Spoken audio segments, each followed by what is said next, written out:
Hello, buddy, and welcome to part 4 of episode 25 of Top Rope Reality, right here on YouTube. And let's get started with 8 reasons why John Cena is the problem with the WWE. This is an extension of countdowns, pretty much. It's a bigger countdown. Yeah, really. more in depth. Yes. So number 8 is he's a cartoon character on a live-action show. Which is true. Cena's overcoming all the odds Superman character is a throwback to the golden eras of the 1980s and to Hulk Hogan. And of course, Cena is the Hogan of the modern era, complete with the younger audience. He's always been Hogan 2.0. He's complete with the younger audience, the overinflated physique, and the persona.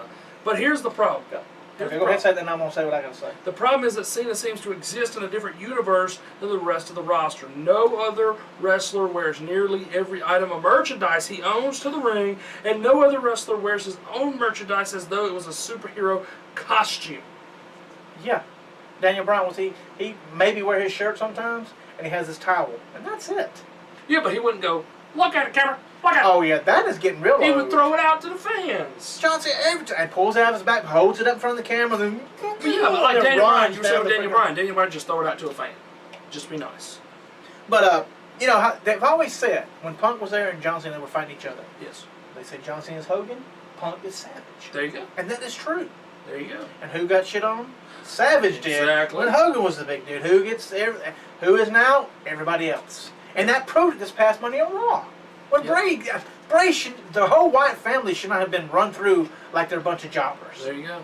It says, while Cena remains a throwback to a more colorful, less complicated era of national wrestling programming, pretty much everyone else on Raw and SmackDown belongs squarely in 2014. Yes. This is the reality era. But the man's got to feud with someone. The result is that Cena, who can't and won't lose clean to someone below him in the pecking order, is continually being placed into conflict with people who operate on an entirely different, more athletic and reality-based model of pro wrestling to him.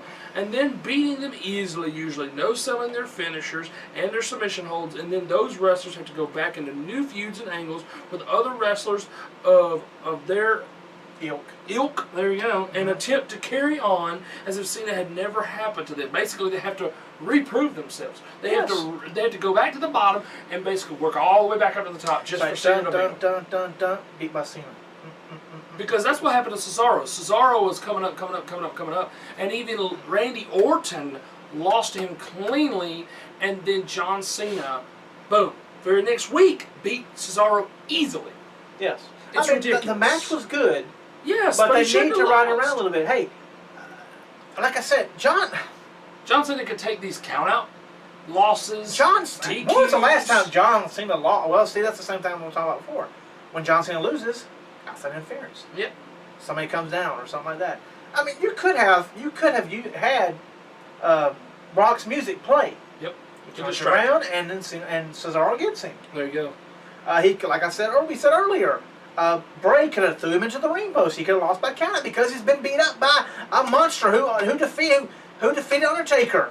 He only took a week off and then comes back and has no bandages, no nothing. Grinning and smiling like everything. But though Swagger, now I'll say this though, Swagger had his match with Rusev, and the very next week he has, you could see it barely, but underneath his singlet he had bandages on his ribs. Okay, yeah. And you want to go with that one? Dean Ambrose. How long has he been nursing this shoulder injury? It's like for weeks he's had his shoulder bandaged up. There you go. And now they're not John Cena. And now he's out because his head got crushed through cinder blocks. I mean, we know that he's going to film a movie, but at least they did something that would make him have to sell something for a while. Yes, and they're talking about him being back in Night of Champions. I don't like that. No, Dean needs to go. Needs to be longer. They need to start teasing him coming back. He needs to start getting in Seth Rollins' head at Night of Champions. There you So go. they can push this out. Like you were talking about that. Put the briefcase on the line at TLC. TLC. Perfect opportunity. Yep. Survivor Series, they go back to what traditional Survivor Series matches. Team Ambrose versus Team Rollins. There you go. They got enough people. Yep. But those fools, the writers who make all the big bucks, I don't think they're wrestling fans. I think they're just Hollywood writers just writing crap, pretty much. And they're told, hey, here's the main person to write for, Cena, and everything else just falls into place. Yeah. Let's go to number 7. He feuds with everyone there is to feud with. He does. He sticks his nose in everybody's business. John Cena's been a babyface for so long, an almost identical babyface character at that. Yep. He has been. When he was Thugonomics, everybody liked that for some reason. And when he became babyface John Cena, he sells merchandise. He gives Make-A-Wish kids the hugs and the kisses and the belts and all this. And he goes here to these TV shows and goes to that TV show and does this and does. Good. I'm glad. Mm-hmm. But you don't have to ram him down our throat, which you're doing. And then you complain and freak out if something happens to him. Because one day, it's going to happen. Superman's not going to come back in 3 months. Superman's going to come back in 8 months. He's going to be out a year, if not totally career gone. And then what are you going to be doing? Thank God you don't have competition, because you would be totally lost. If you had John Cena, if you'd been doing this when you were fighting WCW, WCW would have won the war. Because we have NWO here. We have John Cena beating everybody and their mother. Yep. But like I said, he feuded with Bray Wyatt, which was a serious angle he had, and this one Brock hopefully will be serious. Yeah. I mean, the first time when he faced him at SummerSlam, it showed Brock to be very dominant, which he should have been. And I'm afraid now he's gonna be dominant over Brock. And not give up and do hustle, loyalty, and respect. Good for hustle, loyalty, and respect. But that's 10 years old. Let's change something else. How about that? Let's see. He had a few with Ryback, after. It was meaningless. That was nothing. Nothing with Ryback. Del Rio, nothing. It's just, okay, well, he needs to stay somewhere for a while. Let's let him fight for the title for Del Rio. Why is he always going to fight for a title? Right. He could be like the Jake Roberts and the Hacksaw Jim Duggins. He can just have regular old feuds with people. It doesn't have to be for the belt anymore. He's so established, it does not have to be for the title. No. That's why I liked it. I did like his feud with Bray Wyatt because it wasn't for a belt. Yeah, it does help, but we all knew. Was he going to? No. Bray was the one who's going to get taken out. And like you said, being an underdog before, he always sticks his nose where it don't belong. When Bryan was facing the Authority, here comes John Cena to save the day. It's got to be John Cena. Getting in Stephanie's face, getting in Hunter's face. No, this is Authority Bryan. This is not Authority versus John Cena and Bryan. He saw where the money was and he had to jump into it. Yeah, and like Punk said a long time ago, that he is the New York Giants. Or it used to be Yankees, yeah. New York Yankees, and not the Red Sox. Right. He's the top dog. He ain't no underdog like he's trying to be. But, yeah, he's trying to be the underdog and he's trying to be the superhero top guy at the same time. It's ridiculous. Because he will overcome, John Cena can overcome anything. Stipulations, handicap matches, giants, monsters. He will steamroll them all. And I believe in Night of Champions, he will steamroll Brock Lesnar. That's the and way become a 16-time world heavyweight champion. Three Hall of Famers, well, Hogan was like, that's my boy. That's my boy. Hogan would, why not? He looks just like him. Right. But the other two basically said, you don't believe it, we don't believe it, the fans don't believe it because it's unbelievable. That just shows me right there when Sean said that. It might be unbelievable because it shouldn't happen, but it will happen. I'm afraid it's going to happen. It will happen because they're trying to say, oh, well, he can do the unbelievable. He can take down the unstoppable. And we got three. I think it's 3 more weeks, 2 or 3 more Raws. So who else is going to destroy on the way there? Let's go see. We'll find out. Cena's going to destroy everybody on the way there. Let's go on to number 6. Yeah. He can't lose clean to a lesser star, and let's face it, everyone in this day and age is a lesser star.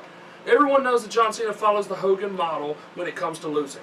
Not just in the sense that he's got the stroke with the office to have final say on who he puts over and how, but in the sense that it's accepted without really needing to be discussed that he won't lose cleanly to anyone that's on a lower level to him. There's nothing really wrong with that. In an ideal world, Cena in the office would be looking at this upcoming feuds as opportunities to make new stars as well as to give them something to do on television and pay-per-view. That means that when he does lose cleanly, it means something major. All pretty standard booking 101 when it comes to a babyface of John Cena's stature. Right, the problem arises when you consider exactly how long this has been the case. 10 years or more. Even Hogan took breaks from the company from time to time, like you said, but Cena comes back from injuries like he's a human boomerang. It's a long time for one man to maintain a chokehold on the top wrestling promotion in the business. Both CM Punk and Daniel Bryan have benefited significantly as babyface stars from getting Cena's nod in recent times. And now because that's only 2 that he's lost clean, other than when Brock got him. Yep. And now WWE is forced to ride around both as Punk elects to take early retirement and Bryan is sidelined with an injury issues. Who else is there for Cena to put over? People thought that heel wonder kid Bray Wyatt might get the rub, but that hasn't proven to be the case. Cena convincingly tore through the Wyatt family apart on several pay-per-views this year. Reigns and Cesaro, right, just this past time on Raw, Reigns and Cesaro aren't ready for the main event. Everyone's a lesser star to Cena now. And the outcome of any feuds with lesser stars is a foregone conclusion. Like Wyatt, Cena's just going to run right over them. And that will be, I'm not saying that he's going anywhere, but the WWE popularity can go somewhere. And I'm just saying that right there is, that kind of booking is the death of the WWE. People aren't going to care anymore. People don't give a crap what happens because they know, oh, if he's facing Brock Lesnar, he'll lose. Because Brock Lesnar, let's face it, is a bigger star than John Cena because he left and came back. They look at him as a bigger deal. But, The Rock is the same thing. They don't look at anyone that's not a part-timer.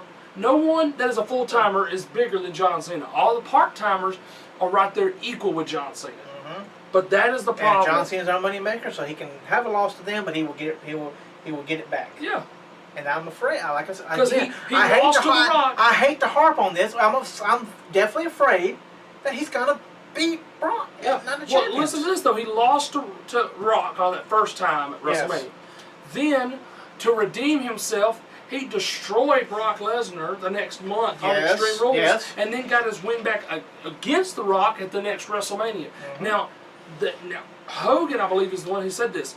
They're both at a rubber match. They've both won one apiece. So who is going to win between Brock and Cena? Who's going to win the whole rubber match thing? They both have one apiece. And the way they book things, the face will come out on top with John Cena. That's what I see it. I see John Cena winning the title. Now, is it a good idea? No. No, hell no, it's not a good idea. I would rather Brock Lesnar keep it and rarely be there than have John Cena be there every week and get it choked down our daggone throats talking about, I'm the Superman, I'm Hulk Hogan of the new era. You know what? The champ is here! You know what? Lose that title match and go on and have your little match with Hulk Hogan, who you're going to have to carry the whole flip of time because he's so freaking old. Yeah. Go have your little feud with him and leave folks like Brock Lesnar alone and let Brock... And see, here's the next problem. They built up Brock Lesnar so big, deservingly so, because... But here, listen to this, though. John Cena has beat everybody in the WWE.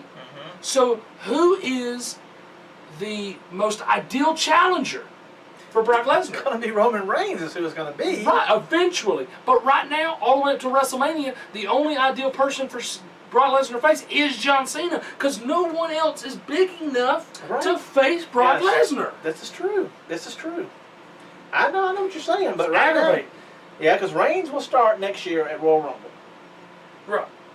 So, but it should be Cena. Cena should be passing the torch to Reigns. Yes. Not Lesnar. Right. And it may be that way if things change here at Night of Champions. Right. So I don't see them. I mean, they could do it, but I don't see it happening. Take the title off of, give it back to John, give it back to Brock. No, I don't like that at all. No. They don't need to pass back and forth. No, but they could, you know. All right, folks. Well, that's it for part 4. Our next part 5, will be Final Thoughts. We'll have WWE won the war, but lost their passion. That's and right. We were just talking about a little bit about that. We're going to add so much more in part 5. We'll be right back for part 5 right here at Top Road Reality, episode 25.